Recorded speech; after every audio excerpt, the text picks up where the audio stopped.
You're watching an action guide summary from an episode of ecommercescale.com. At ecommercescale.com, we help you take your 6 or 7-figure e-commerce store to the next level. For more information about this episode and other resources you can use, visit ecommercescale.com.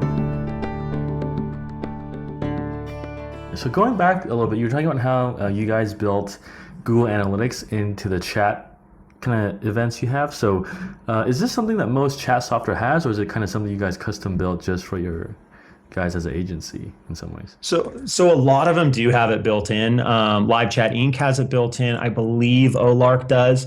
So it's something that you can definitely do in most systems. And if you're using a system that doesn't have anything like that built in, you may want to move to something else because there's so many chat softwares out there now.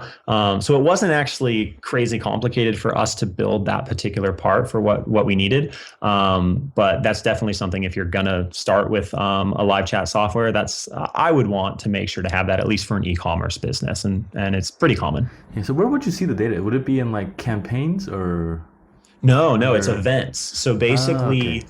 Yeah, so it's event tracking. So for listeners that aren't like super familiar with Google Analytics, basically you can filter all of the data. So you can basically like put these goggles on for Google Analytics that says, only show me people that I actually chatted with. And then you can just browse through Google Analytics and see all the data that Analytics provides, but only for the people that chatted. So it's technically done with event tracking. Gotcha. And then if there's e-commerce checkout, it'll link it to that event too. And you can see exactly what's coming in, what's coming out.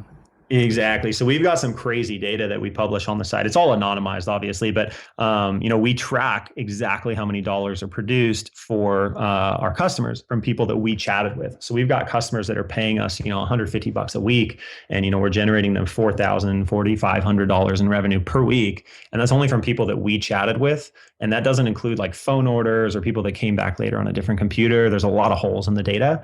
So that's how we track all of that data, is through the Google Analytics integration. Yeah, because I noticed some of your chat logs, there were like phone orders or like phone follow-up. So do you consider that as like a referral sale, or is that just kind of, you guys don't even look at that once the customer talks to them?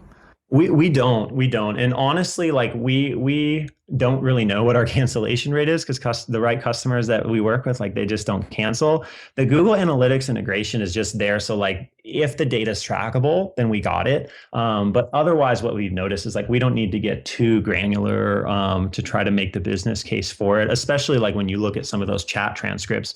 I mean, those are like $10,000 orders, $5,000 orders. Like we get one or two of those a quarter, and it's like our cost of service is handled at that point for them. Yeah, exactly. So I guess, is that kind of like normal ROI across your store for like, say $200 a week, but you're getting them $4,000, or is that just kind of like an anomaly? Like where's like the benchmark?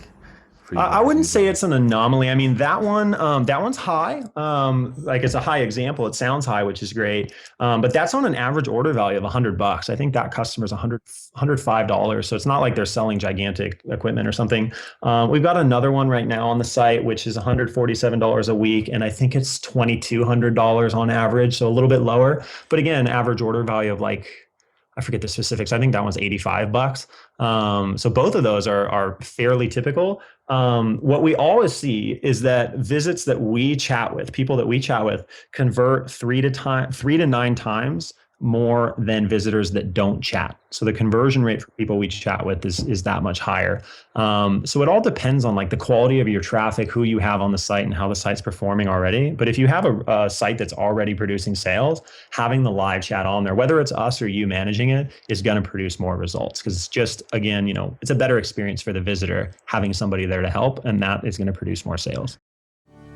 You're watching an action guide summary from an episode of ecommercescale.com.